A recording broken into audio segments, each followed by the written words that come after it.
Hey, this is Rachel, and I wanted to show you what happened yesterday as I was jumping out of the shower and listening to this storm coming in. I heard just the crazy sound of wind on our roof and all around the house, and there was just rain pelting the side of the house. And I said, this is too intense. We need to head downstairs, I told Lucas. And unfortunately, we didn't realize what had happened.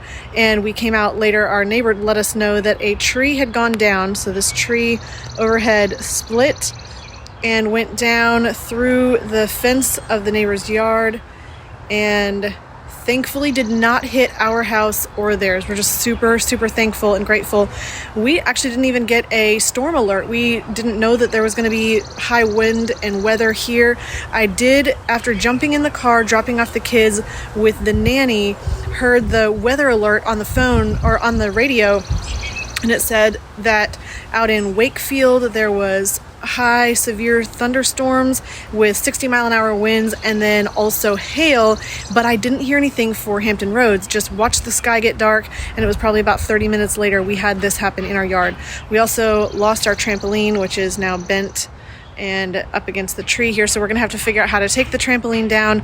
It's really sad because our daughter loved the trampoline, and now that is the end of the trampoline era in the Marshall house. But the main concern is now we're trying to figure out how to get the insurance company to look at this and remove this tree, which is now taking up our neighbor's entire yard. But thankfully, I'm just so thankful that it did not hit our house. Our house has no damage at all. I know houses that did have damage down by North Carolina, shingles taken off of houses, chicken coops blown over, and trees down even all around this area. So if you are in any states or localities that were affected by this, I am just so sorry that you are going through this as well. So this reminded me of a time when I was a child that I went through a terrible storm, and actually me and one of my sisters and my brother actually almost died in a tornado. And just thinking back to that particular time frame of my life, what that taught me about having a financial bunker. So I wanted to share this with you real quick. So the idea that storms do come and they can impact our livelihood, they can impact our safety, and they can also impact us financially because it can be expensive to clean up after a storm like this. But so one of my sisters and I, along with my brother, were sleeping in a tent. I was about 10 years old. We camped right outside the front door. We thought it was going to be really cool to sleep in the dome tent overnight. We had just moved out to a farm, and we had no idea that a huge tornado was about to sweep through our 125-acre property. And in the middle of the night, I woke up first. I was the oldest, and I had this sense of responsibility to protect my siblings, and the front of the tent was lifting off the ground like 1.5 to 2 feet. And I just thought, that's not right. I mean, I was only 10 years old. We didn't have any weather forecast for tornadoes. We weren't on the lookout for anything. My parents had no expectation of this. They weren't concerned about us. And I said, we probably need to go in the house.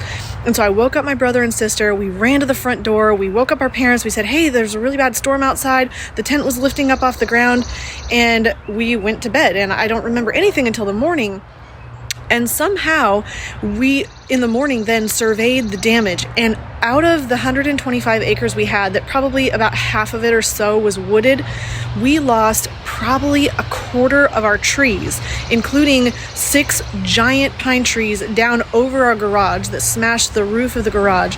And then we also had one giant pine tree in our yard that had fallen at just a particular angle where if it had fallen a few degrees, less than 30 degrees to the side, it would have completely smashed the tent where my brother and sister and I were sleeping. And my dad had to find the tent in the morning, and it was about a quarter mile away. It had blown through the trees, through the pasture, up and over several fences, and he found it with our sleeping bags still inside and all of our clothes that we had left when we ran inside the house. And remembering and reflecting back on that scary time really not only puts a little bit of sense of awe and almost a little bit of a sense of fear in me when it comes to storms and having trees around the house and having the possibility of not only property damage, but having people be injured or hurt. And what that makes me think of, though, is that We can't predict storms. We absolutely can't prevent them. We don't have the ability to control the weather. I mean, I totally wish that we did, but because we don't have that power, what we want to do is be in a position that we can protect ourselves the most from that. And I don't mean living underground, because we don't want to do that. We don't want to walk around with fear all the time about what can happen, but how can we protect ourselves the most? And this really reminds me of what we're all going through in the economy right now. We're looking at businesses closing, we're looking at the stock market going haywire, and a lot of people are in a position of losing money.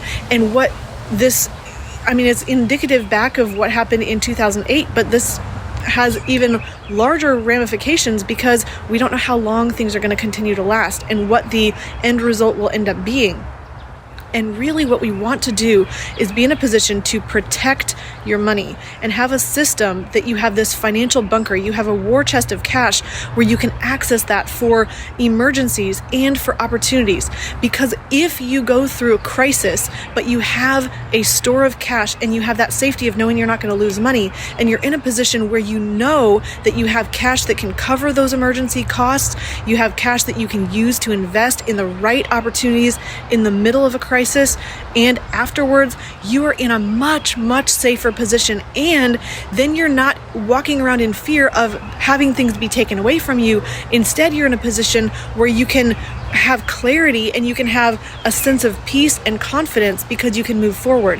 So that's why I tremendously value having safety and security in my financial life, because I want to be in a position that I know I can come out whole on the other side. I think one of the scariest things of going through storms is not knowing if the people you love the most are going to be safe. I mean, if your house is at risk of being damaged, then your people and your loved ones inside are at risk of being injured and hurt. And so really, it's not so much just about protecting ourselves financially, but really protecting our families and those we love and doing the best for them. And when we have financial stability, we're in a position where we can do the most good for the people we love the most. So I hope that that will encourage you today. If you are interested in making sure that you have a financial bunker, a warehouse of wealth, a place to store cash that is going to survive through economic hardship, that's going to put you in a position to be able to capitalize on opportunity, I really encourage you to check out Privatized Banking. We have free resources at privatizedbankingsecrets.com. There's also a course about how privatized banking works. And if you're ready to implement this in your own personal life, or you have questions about how to make sure that you have a position of strength and stability and certainty in your financial life, I encourage you to reach out and schedule an appointment with our advisors. And you can find all that information at privatizedbankingsecrets.com. I hope that you will have a great time and a great day. Stay safe out there and keep living your best life. I'll see you next time.